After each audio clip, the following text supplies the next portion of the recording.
Very good. Thank you very much. I want to begin by thanking Cheryl for inviting me to do this. I think it's a great opportunity to get folks from all around the state and from the far corners and reaches to talk about human resource topics, which is something that I actually really enjoy. And I know it's a topic that is something that is somewhat of a headache for many people.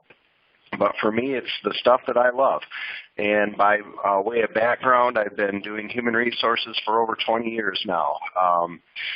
I began in the medical industry and then higher ed, and now find myself here in libraries and love the library industry. And so this is Brian, I need to just interrupt you for half a second. If Yep. you can be more clear into the phone, my experience is that you're not coming through that well. Okay. Better. How is this? Is this better now? Better. Okay, very good. So recently, in the last year or so, we've done a couple of workshops through Cheryl's cooperative, and she encouraged me to do this, so I hope this works well for everyone. We are going to cover a lot of topics in a short amount of time.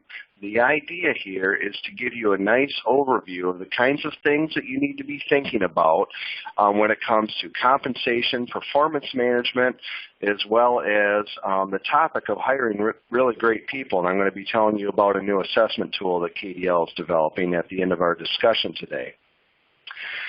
So with that, I think we are good to get started. I would just like to mention, too, that I've been suffering a bit from allergies.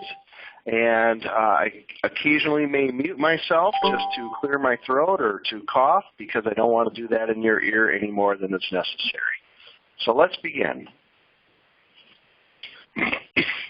We need to talk about compensation from a bit of perspective and history of employment law that sort of drives compensation matters. And we have to begin way back in 1938 with the Fair Labor Standards Act. And that was an act that was put in place under the New Deal. Roosevelt, I believe that was. And the act deals with a number of different things. They are all kind of bulleted here. I'm just going to walk you through several of these. And wherever relevant, I'm going to try to give you a sense of how this plays out in a library setting. For starters, under the Fair Labor Standards Act is the notion of exempt and non-exempt status. And the Department of Labor is actually the department that enforces the Fair Labor Standards Act. So what does exempt and non-exempt mean? What is that all about? Well, you've probably heard all about the fact that there are either salaried or hourly employees. And hourly employees are those employees who are not exempt from the Fair Labor Standards Act. Salaried employees are those who are. They're exempt specifically from the overtime rules. And there's a lot of factors that go into determining that. But generally speaking, you can assume that for someone to be exempt from those overtime rules, they have to be in a position of authority in the organization. They have to have a kind of a wide scope of responsibility. They're responsible for much of their own decision-making. They are at a level of professionalism that allows them to do that. So typically, the opposite is also true for your non-exempt status, and that's who the majority of our workforce usually consists of, the hourly staff.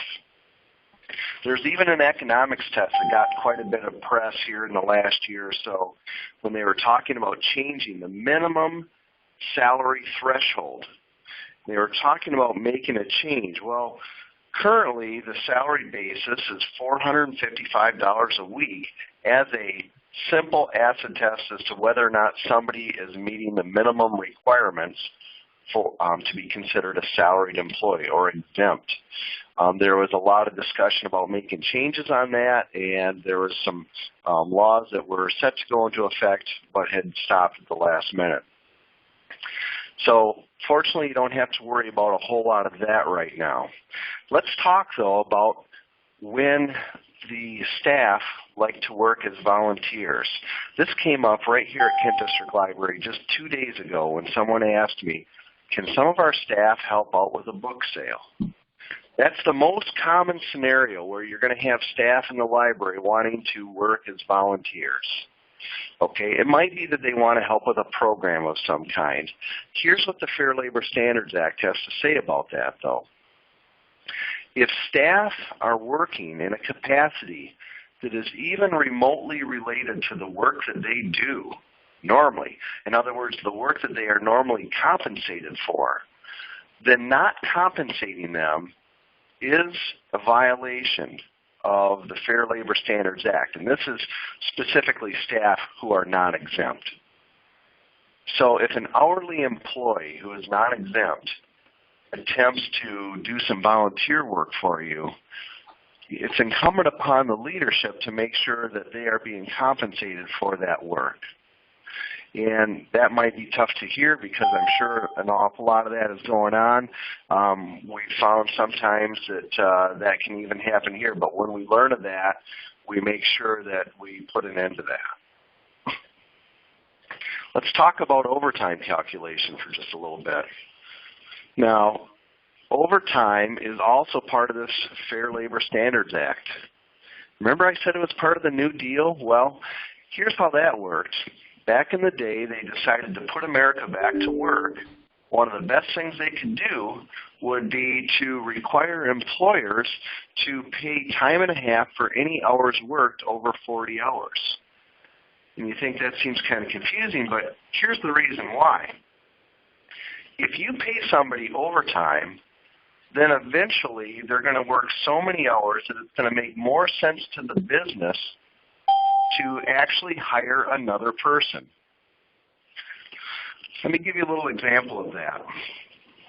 Suppose you're paying someone minimum wage at $8.90 an hour, and they're working 40 hours a week. They're earning $356 a week. But if they work an additional 10 hours beyond those 40 hours, they're now earning $13.35 a week. That's time and a half. So that represents another $133.50. Now let's take that $133.50, let's divide that by the straight rate of $8.90.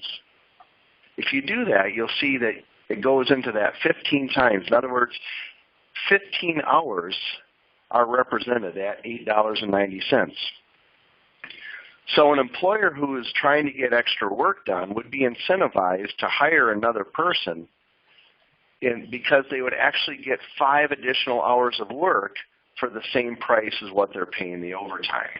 Now, practically speaking, that doesn't happen a lot unless there's a consistent demand for work. But you see how that works. Another thing that kind of trips people up with overtime is exactly how to calculate it.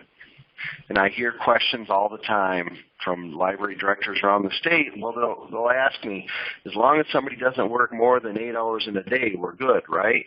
Or how does it work as long as they don't have, if they worked 50 hours, for example, one week, but 30 hours the next, we're still at 80 hours in the 2-week time period. That's okay, isn't it?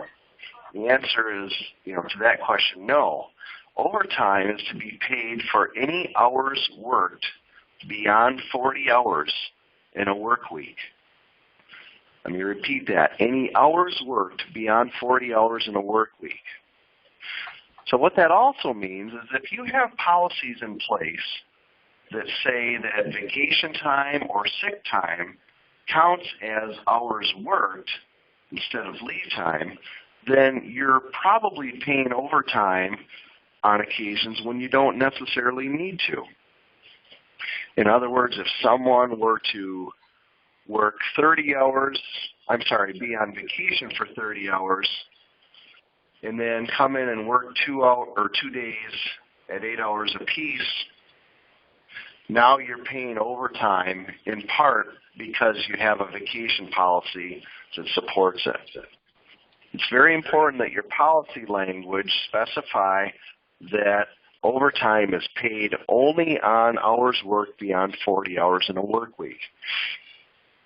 If you have a union, you might have negotiated something different, in which case that'll trump that rule. However, understand that the federal law requires overtime to be paid only on those hours worked beyond 40 in a work week. Let's go back to that other scenario about working more than 8 hours in a given day. That's fine. That's perfectly fine as long as they didn't necessarily exceed 40 hours in a work week. How about that notion of working 50 hours one week and 30 hours the next? Well, if they work 50 hours in 1 week, then by law you need to pay them for 10 hours of overtime. That's going to lead us to our next topic of comp time. Now, I always like to ask people when I'm in a conference or in a workshop where we got libraries together and we're talking, how many of you have a comp time arrangement? There's usually a few hands that go up. These things are very difficult to enforce and manage.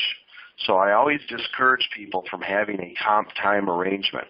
And comp time is different than flex time, so I'm going to explain the difference. I didn't include flex time on here, but I'll talk about that now. Comp time, by definition, is the notion of instead of being paid overtime for hours worked beyond 40, instead of being paid overtime, the individual is given additional time off. And these arrangements technically are legal as long as they're well-defined and well-managed. Particularly they're legal in the public sector. But I always discourage people from engaging in these because they're so difficult to track. And if ever there's a dispute, the Department of Labor says it's incumbent upon the employer to make the employee whole. So we want to avoid problems with the Department of Labor at all costs. But how does comp time differ from flex time? Well, flex time works like this. Let's say I was scheduled for an 8-hour day today, but we were really busy. So you as my supervisor, you said, Brian, I need you to stay on an extra hour today. Not a problem. I stay an extra hour. So now I'm working 9 hours. Well, tomorrow I'm scheduled for another 8. To avoid overtime, you might say, Brian, I'm going to have you leave an hour earlier, or I'm going to have you come in an hour later. We're going to flex your time in that sense, and that's truly the difference. So now let's talk a little bit about compensatory time. I get a lot of questions about when do we have to start paying people?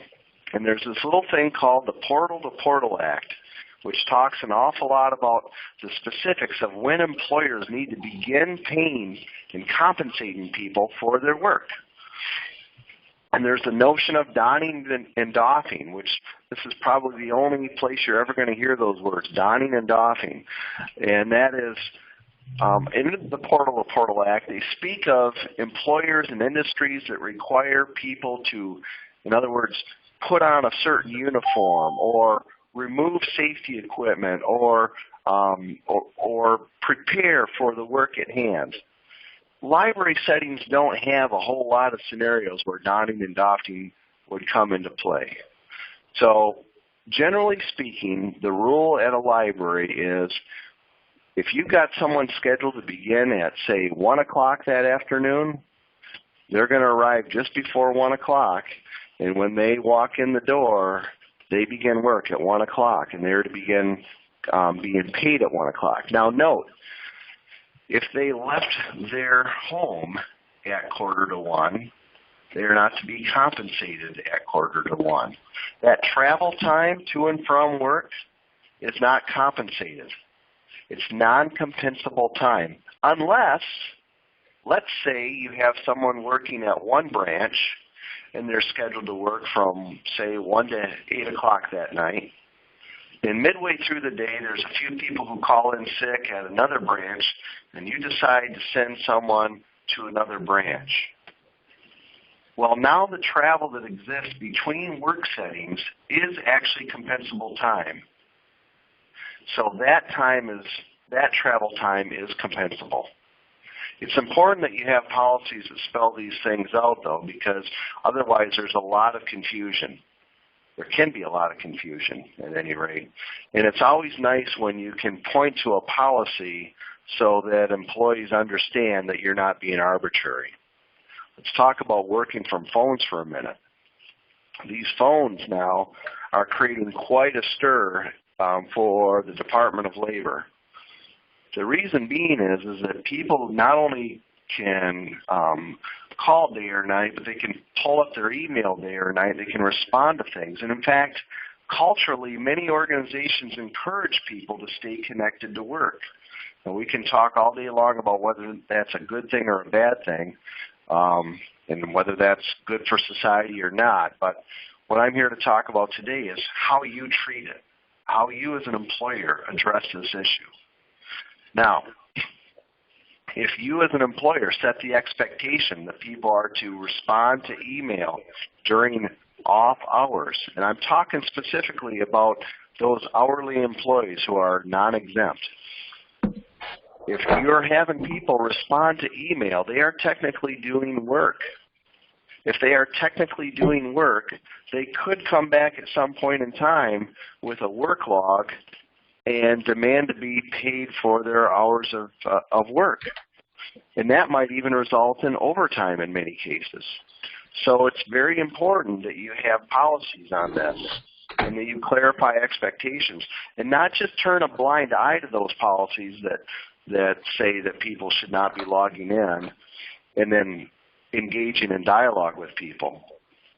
Let me give you an example of that. There's been times that I, as a salaried employee, have sent somebody an email. And I might send that email at 8 o'clock at night, clearly after work hours. But as a salaried employee, I can do that. What happens next, though, is if an hourly employee responds to me clearly after work hours, now they have engaged in work. If I, as the human resource person, begin to dialogue back and forth with them on this work topic, then what I am doing effectively is ignoring our own policy. Not only that, I'm creating a paper trail of ignoring the policy. So it's important to be, mindful of that sort of thing and how you conduct yourself in your library with your workers. We're going to talk now a little bit about pay ranges. And pay ranges, and again, this is just kind of a high-level overview of a lot of important topics that have, we could spend probably hours discussing. But pay ranges are all about the beginning and ending rate of pay for a given position. One of the things that trips up a lot of folks, a lot of businesses and libraries, of course, is that when they go to give a pay increase, they have a decision to make. Is the pay increase just being applied to the individuals in the organization, or is it also being applied to the pay ranges themselves? So imagine if year after year you apply pay increases without adjusting the pay ranges. It's not hard to imagine that over time, the library is going to lose ground against what I refer to as the market, or the market rate of pay. If that happens, eventually you'll find yourself being in a position where it's difficult to attract and retain people based on compensation alone. But now let's imagine another scenario. Suppose someone is making minimum wage at $8.90. Let's apply a pay increase to that person, say 3%. And then next year, let's do it again. And the year after that, we do it another time. Well, if we are applying that same wage increase to the beginning of the pay range, then although they are going up and they're increasing their pay and they're feeling good about that, they won't feel good about it when somebody else gets hired in any given year in the future and is making the exact same rate of pay as they are. That's a very real issue, and it's a challenge that we face whenever we try to increase our pay ranges. My advice on that, very simply, on occasion, increase your pay ranges, but occasionally also be sure to stop increasing the pay ranges so that those who are at the beginning of the pay range can start to move above and beyond. Okay, my audio changed just briefly, and if Cheryl can just confirm that we're still connected, that would do my mind well. We are all connected just fine. If anybody has any questions or any concerns, there is a chat box that you can type, and I will see what you're writing so I can, inform Brian or fix your problem. I'm going to remute myself. Okay, thank you, Cheryl. So now we're going to talk briefly about pay rates. Pay rates, these are the rates that everyone earns based on their respective position. I'll tell you, one of the things that's sort of fascinating to me when I came to the library industry, I found that there are a lot of different pay rates in the library industry. It's interesting that there are many differentials to different jobs, and yet those specific jobs, if you really start to do job analysis and look at them, the nature of the work is not drastically different. And so that results in a scenario where you have maybe 15 different jobs all earning slightly different pay rates that could be condensed down to maybe, let's say, half that number, 6 or 7. And the reality is when you have more and more job classifications and more pay rates, it's increasingly difficult to manage your compensation. Well, with respect to pay rates, there's the issue of basic increases as well as supplemental adjustments. Basic increases happen on a regular basis, typically, assuming the library can afford it, assuming the library is not trying to cut costs. They're usually in a position to provide some kind of pay increase. Now, that pay increase might be tied to cost of living, which is a very archaic way of calculating a pay increase. In fact, I know of no one actually that uses a cost of living calculation. But typically what you see is some kind of pay adjustment, and then anywhere in the range of 1 to 3 or 4% in this day and age. If the economy is slower, you're going to see lower pay increases. In fact, you might even see years where pay rates are frozen. Supplemental adjustments, though, might happen if someone on in one of your positions is earning below that of others or below the market rate. So how that typically works is you'll see a basic increase, and let's say, for example, that basic increase is 2%, but you're trying to also encourage some folks to stay or stick around or recognize some great performance or ensure that their rate of pay is more in line with the average of the market. And maybe in that case, those individuals receive a one-time supplemental adjustment. So in addition to the 2% basic increase, some positions would receive some other number that you would come up with. It might be another 2%, it might be 1%, it could be 5%, just depending on how far below market they are. That leads us to talk about market rates. This is such a confusing topic. There are so many reports out there that say what a circulation assistant should be paid, what a library director should be paid, and yet it's part art and part science. The science is looking at all the different wage tables that are published, all the different studies that are done. But the art comes down to also recognizing what your library can comfortably afford.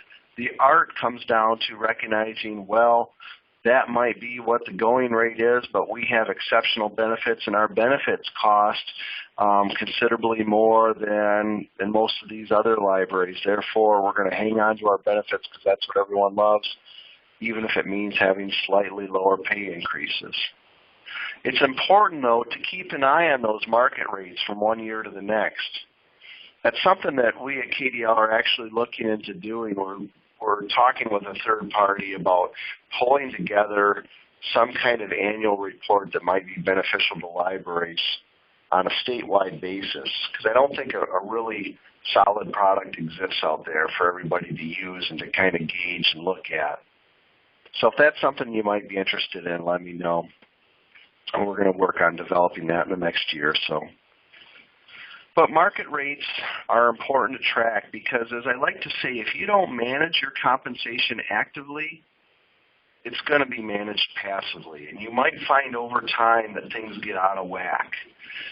In fact, a lot of times when people want to talk about compensation with me, it's because their wages or their wage tables are somewhat out of whack. How's that for a technical term, out of whack? Internal equity, let's talk about that for a moment. We're just talking about market rates, and market rates are really all about how your organization compares, or how your specific positions, rather, compare to people out in the market doing similar work. Now, you might compare yourself to other libraries, sure, that's an obvious comparison. But think about where you pull most of your staff from, particularly your non-professional staff, your non-librarians.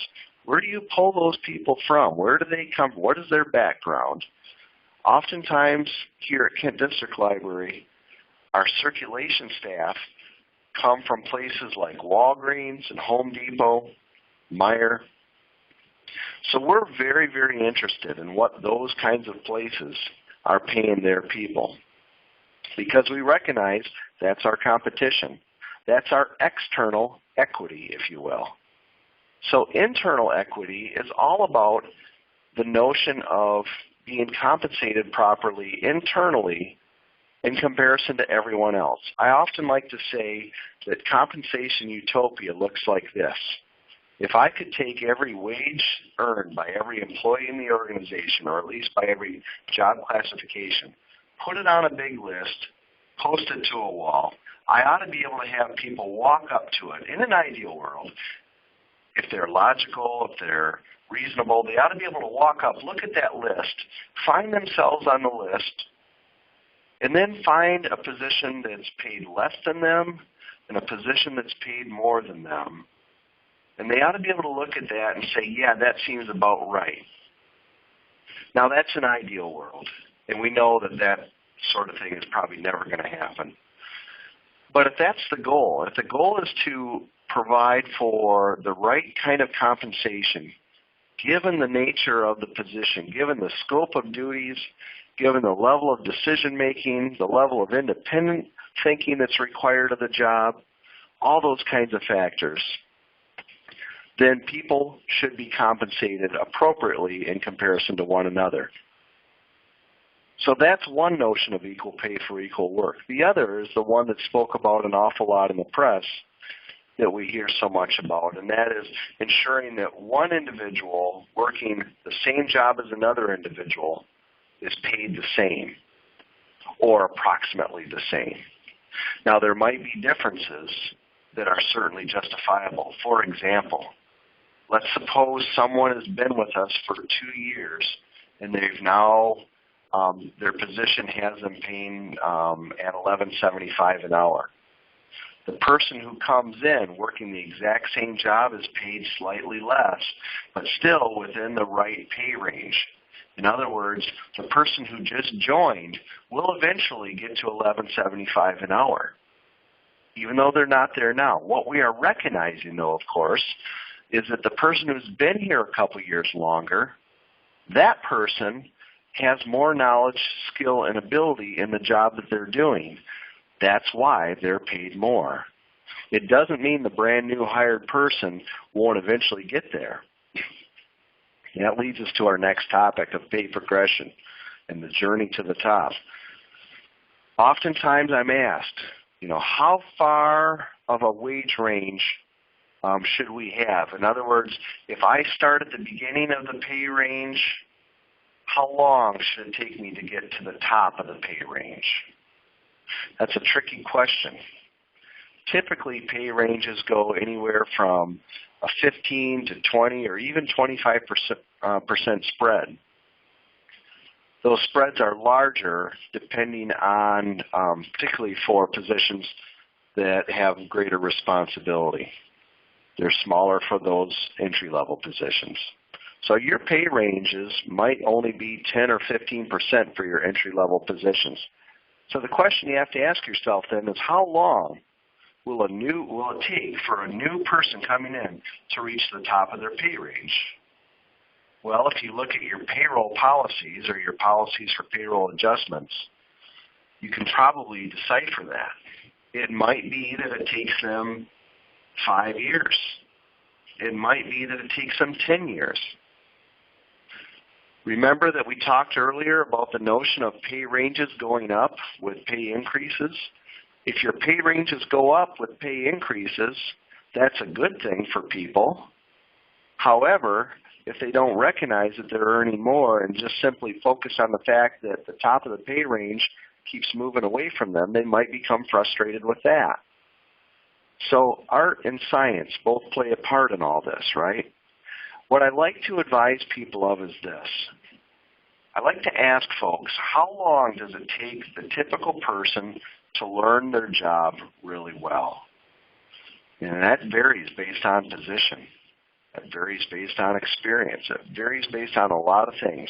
But typically, for an entry-level position here at Kent District Library, we believe that inside of 2 or 3 years, someone should have a pretty good grasp of their job. They should be so proficient at it that if we brought in a new hire, we could place the new hire alongside them, and they would essentially be able to advise the new hire or the newcomer as to how to do their job. Well, if that's the case, then you have to start asking yourself, if they are mastering their job inside of a few years, then we need to do something to ensure that they're being paid at least the average of the pay range inside of 2 or 3 years. These are critical things to think about. We talked briefly about cost of living. I get questions about cost of living from time to time. It's such an archaic way of calculating, and it's tied into the Department of Labor's formula and whatnot. They have a formula based on what a gallon of gas costs, what a carton of eggs costs, what a loaf of bread costs. This formula goes back to really the 1930s, literally. So we don't use it. We don't use it because we're more focused on market rates and internal equity. And generally speaking, that notion of cost of living is it's just so poorly understood. What about merit pay? We talked about annual adjustments. Annual adjustments happen for a number of reasons. One is to ensure that you are keeping pace with the market. It's to reward people for a job well done. It's to thank people and to incentivize them to stick around. It's very costly to have turnover. There was a study done by the Society of Human Resource Managers that said in our general industry, it costs around $3,500 to recruit, retrain, bring up to speed a new employee. So that's a lot of money. So we do well, obviously, if we can retain people. Well, in certain circumstances, you might want to provide additional compensation. And if you don't have a labor agreement that dictates how this is done, then you have a little more leeway with that. You can actually provide merit pay, but I would caution you that if you're going to provide merit pay, recognizing that everything is subject to the Freedom of Information Act, you have to assume that all the people in your workplace are going to be knowledgeable and aware of any kind of supplemental increases that you provided to somebody based on their excellent work. So you want to be objective. You want to consider all the possible positive and negative ramifications of providing a merit pay increase. What about withholding pay increases? Well, as long as you don't have a labor agreement that prevents you from doing that, you can have a policy. And that policy can say that if somebody is on some form of disciplinary action or even some form of probation, that you can withhold a pay increase. You can withhold it indefinitely, or you can withhold it for a period of time. Continuing on with compensation, we're going to talk briefly about a complex issue known as wage compression. I already spoke briefly about the notion that there are a lot of different pay ranges in libraries, so I won't spend time on that now. Let's talk about this notion of wage compression. Suppose you've hired somebody in at $35,000 a year salary. And let's say that took place in the year 2015, and then you gave them a 3% increase. In 2016, their new salary is $36,050. Suppose you gave them another 3% increase. Here we are in 2017 now with their annualized salary at $37,131. Now, one of their colleagues leaves, and it's time to replace that person who just left. Suppose you bring that person who just left in at $36,000. The person who's been there for a while already, 3 years in fact, who might in fact be responsible for helping to train that individual, is only earning $1,131 a year more. That may be okay, but it might not be okay. And you can imagine all the different scenarios that might come up where individuals might not feel they're compensated fairly or appropriately. It's important to have policies in place so that you know exactly how you're going to bring on a newcomer, exactly what you're doing to adjust pay ranges, so on and so forth. What about if you have a new position? If you have a brand new position? Well, there's this concept of slotting, and that's the technical term. If you have all these different wage ranges, you need to decide where to slot that new position. That's how it gets its name.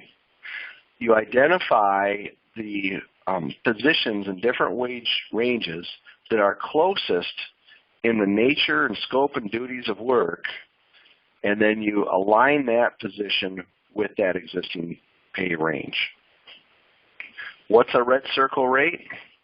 A red circle rate is when you have someone earning a wage that is actually above the wage range. This can happen sometimes. Sometimes it happens because of past policies or past decisions that don't necessarily mesh well with current policies or current decisions. How it got its name, red circle rate, is back in the day, accountants used to take a red ink pen and on their spreadsheets, long before computer spreadsheets, they would actually circle the rate in red ink so that it stood out as acknowledging that they were aware that this wage was above the normal wage range. And they might be okay with it, or they might not. If they're not okay with it, they might take some actions to bring that red circle rate back in line with the normal wage range. And some ways of doing that, probably the most common way, is instead of giving that common pay increase to the person at the red circle rate wage, they might issue it in the form of a cash bonus. So let's suppose you're looking at giving 2% pay increases to everyone, but you already have somebody being paid above the wage range. If you give that person a 2% increase, their rate is going to climb further above the wage range. Instead, you could simply issue that person a 2% one-time cash payment. And of course, you'd want to explain to them why you're doing that so that you had an understanding and that they felt okay about it. What's a green circle rate? That's kind of the opposite. So if you have somebody who's not quite making the same as everyone else in the pay range, they're listed as a green circle rate. Accountants used to take a green ink pen and circle those. This is less common, but this can happen. Oftentimes this will happen with entry-level positions where somebody is being paid at a one rate, and then they experience some kind of job transfer or promotion that's not handled properly, and their pay rate isn't adjusted. So my advice to you on this, if you have green circle rate folks, the first thing you're going to want to do is understand why they're in that situation, and then assuming it's appropriate, move them to the very minimum level of the pay rate for the pay range that they should be in. That'll solve it. How do you do that? Well, you give them supplemental increases. Maybe you can't afford to give them supplemental increases. Well, if you can't afford to give them supplemental increases, then make sure you're not issuing other larger pay increases to other folks in the organization. Otherwise, it's going to make your problem all the worse. Aging salary data. We talked briefly about the notion that you have salary data that's available to you. It comes in from a variety of sources.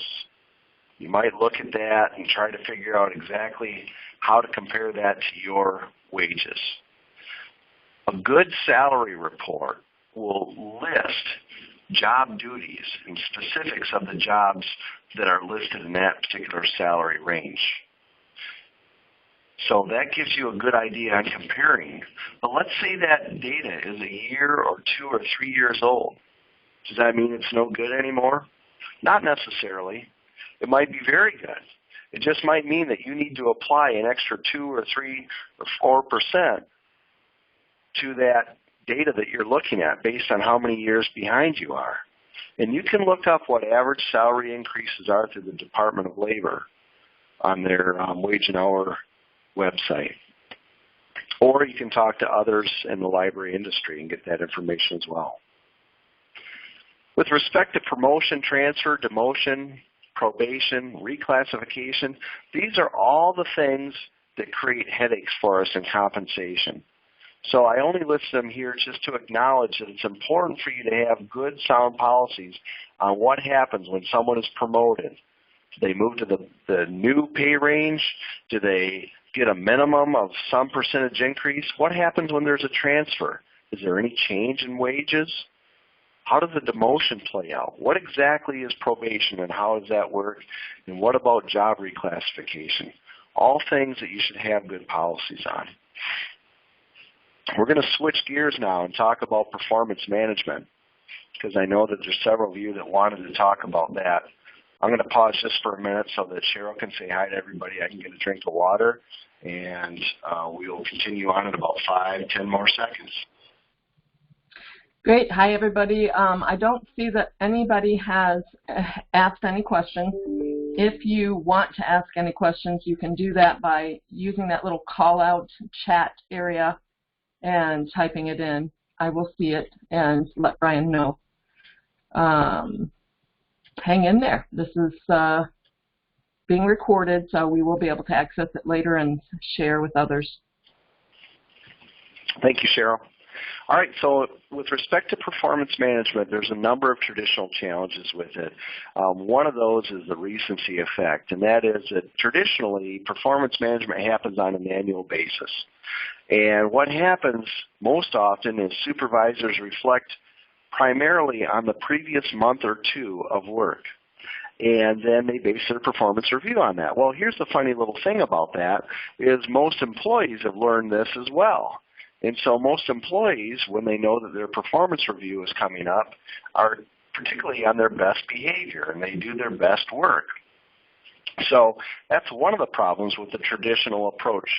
There's also the notion of halos and horns. So if you have an employee that you have an opinion about, either everything they do is wonderful or everything they do is terrible and awful.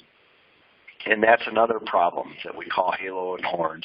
Central tendency is when you have a Likert scale, maybe it's a 3-point or a 5-point scale that you're measuring performance on, and you tend to go right down the middle on everything. Everything is average. Why do we as people or supervisors tend to do that? Because we know that this is going to be a tough kind of experience to sit down and talk to somebody, and we don't want to rock anyone's boat. So there's a tendency for us to give very neutral kind of feedback. Another issue is being completely honest. It might be that there are some issues that need to be addressed, but those issues aren't always addressed properly or honestly. And then there's the inflation factor. So you inflate the review in such a way to make it sound better than it truly is. My point is that traditionally, performance management is a very anxiety-producing event for both parties, both the supervisor and the employee. And I've got a picture here that I'd like to draw your attention to. I love this picture because I thought this slide needed a photo, and I typed in a Google search pictures of people with anxiety. And I saw all these pictures of people holding their head in their hands. And I thought, yeah, that kind of gets at it. But this picture shows the individual clearly looking right at us, and it depicts their hands over their face, which to me is very symbolic of how someone comes into a performance review meeting. They walk in usually with a smile on their face. They usually feel or are expressing some degree of confidence and whatnot. But the reality is they have tremendous anxiety about it. And what an awful thing for both the supervisor and the employee. So KDL looked at this, and we started studying what some different industry best-in-class practices were. And we came up with this thing that we call the check-in process. And we like calling it check-in because we're a library, and that's what you do with books, right? You check in books. Well, you can also check in with people. And we say there's 2 steps to the check-in process. So the first step is checking in with the employee. Here's how this works. Every so often, let's say on a monthly basis, you simply ask the employee, what are you working on? Is there anything standing in your way? Anything you need, my help with? What can I do? What do you need from me? And then at the end of that meeting, you recognize the individual for the good work that they've been doing. Let me give you an example of that. Supervisor asks, what are you working on, or what's your immediate priority? Employee says, I'm trying to get more team volunteers to help with summer reading club registration. Question is, do you have enough? Not yet. Last year I had twice as many at this time. Well, would it help if I placed a call to some of the friends to get the word out that we're looking for volunteers? She says, yes, that would be great. Thank you. Okay, I'll check back after I call the friends. I want you to know that I appreciate all your hard work with this. It may be challenging now, but I know we're going to have a great summer reading club. It's in large part because of your efforts. See how easy that was? Odds are most of you have that experience on a regular basis from time to time. But note what we did there. We asked those questions. What are you working on? Is there anything you need from me? You could even ask questions, when do you expect this to be done? Does this impact anybody else in the department? Is there anyone else who could help? It's a very simple dialogue. And it is the very stuff of leadership and supervision. The check-in process has 2 steps, right? The second step now, after that first step of checking in with the employees, to check in with our performance logs. Now, people have different forms of performance logs. Here at Kent District Library, what we've established is through our human resource information system, supervisors can log in, pull up their employee's name, and type in the performance log. That's a pretty automated system. What if you're sitting there saying, Brian, I don't have that automated of a system. We don't have the money to spend on that kind of system. Well, for starters, I'd say check with your payroll provider. There's a very good chance they already offer this for free, because that's how we found out about it. So we don't pay for this service. We get it for free. But let's suppose you don't have that. Well, then odds are you have a file cabinet somewhere that's locked, that has a series of files in it, that has each employee's name on those files. And odds are you have a legal pad in there that has notes from your previous meetings. That's how you would log this information. And I'll show you an example right below. June 2nd, 2017. Met with April and discussed concerns around summer reading club, specifically lack of teen volunteers. I contacted the friends to put out a call for help. April's been very busy ensuring the success of the program, developing promotion and securing prizes. So that tells you right there how April is doing. That's our documentation of her performance. I don't have a form for her to sign. I don't have a series of numbers for her to review and to calculate. It's really that simple. So we introduced this here at KDL over a year ago. We actually had a small pilot study where a handful of managers were using it with their staff, and they absolutely loved it. So this is our initial feedback. I actually think this is a soccer game or something that's going on with these folks cheering. But I love this picture of these people cheering. This is about how our managers feel about the KDL check-in process. So if you're interested in learning more about that, be happy to share maybe a little additional written instruction or documentation on that. Just reach out to me. I want to tell you about employment testing in the remaining minutes that we have here. A few years ago, almost 2.5 years ago now, I was sitting in a Tim Hortons, and I was reading a Time magazine. And that Time magazine asks, how high is your XQ? That was the lead story in the Time magazine. I thought, oh, I know what this is. This will be interesting. I'd been reading in the Society Human Resource Managers Journal for probably the last decade about how aptitude tests are really taking over in our country as a primary means to determine whether or not someone is a good fit or not to work in a given industry. So let's suppose you wanted to work in the financial industry. You would go to some employer in that industry, and you'd fill out an application and apply for a job. Well, what if you're not a good fit to work in the financial industry? Their aptitude test would tell them that. What their aptitude test does for them is it gives them insight as to whether or not this person is a good fit for this type of work. Oftentimes, people come in and they interview very, very well. And they've had 15 different people look at their resumes, and so they've got a beautiful resume. They've practiced interviewing. They've gone online. They've learned all the tips and tricks on how to interview for a job and say the right things. And we hire them. And then we hold our breath, don't we? We wait and see. We're wondering, is this really going to work out? And we usually are validated in short order that things are working out. Sometimes we're validated positively or negatively over the course of several months. Now, myself and my team have been interviewing people for decades, and we feel really confident, and yet we still get it wrong from time to time. We still make what I refer to as a mishire. So as I read the Tim Hortons or the Time magazine at Tim Hortons that one day and reflected on all this,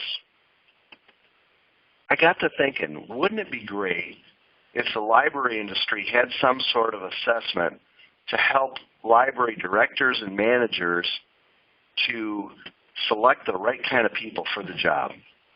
That would be really an improvement over just the old traditional review the resume and interview that we have now. I got to looking, and nobody had such a tool.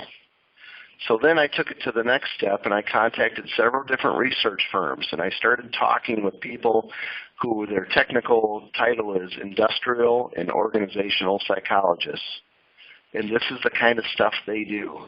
They develop tools and assessments to determine whether somebody is actually a good fit to work in a given industry. I found one that I thought would work real well. They are actually one of the leading developers of testing in our nation. They're based out of Indiana. Their name is Performance Assessment Network. From there, we began holding focus groups with library staff, people who work with the public. We began asking questions about the nature of their work. all the details, doing deep job analysis. And we didn't just do it for Kent District Library. We recognized if we're going to develop something, we want to develop it in such a way that it will be useful for other libraries as well. So we started involving other libraries. Perhaps some of you who are listening in today were part of our study. We have now libraries from around our nation participating in this. We have libraries as far away as Charlotte, Mecklenburg, Pierce County, Washington, Palm Beach County, Florida, and even Regina, Saskatchewan, who are participating in our study. In order to review and complete the study, we are about 100 or so participants away. If any of you are interested in participating, I would welcome your participation. It's this simple. You would send me an email. There's my contact information. You would send me an email with the subject line bookmark. Why bookmark? This device, this tool that we're developing, we're calling it the bookmark because a bookmark helps you get to right to where you want to be. It helps you avoid all the redundancy of looking at things that aren't necessarily important to you. In this case, job candidates that aren't going to work out. So what we are doing now is we are having library staff, not just librarians, but circulation staff, paraprofessionals, and librarians. We're having them take this assessment. When they take the assessment, it takes them about 20 minutes online. And then we're having their supervisors also reflect on that employee's performance so that we can tie in those assessments and those scores in such a way that it'll help predict the right kinds of successful job candidates in the future. All this is kept completely confidential. So your employees won't see the results. I won't even see the results. Only Performance Assessment Network would see those results. If you're interested in participating, I'd welcome that. Again, my email contact information is there. Brian, I'm going to enter in here because we did get one question about whether or not you share with the employees the check-in notes that you've made.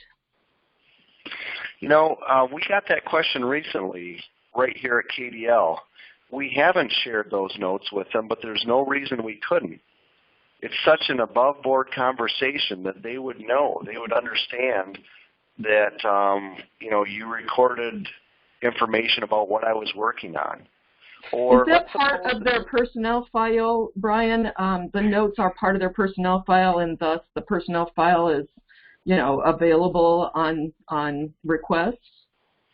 Well, it certainly can be. Right now, they're simply notes kept in a log, and we can summarize those. We're so new to this, we're thinking that at some point, maybe 3 years out, we might have supervisors just write a paragraph or two narrative that provides for a summary of the previous few years' work based on those logs that they've recorded. But it's very simple. It's very non-intrusive. Does anybody else have a question they want to type in or unmute themselves to ask at this point?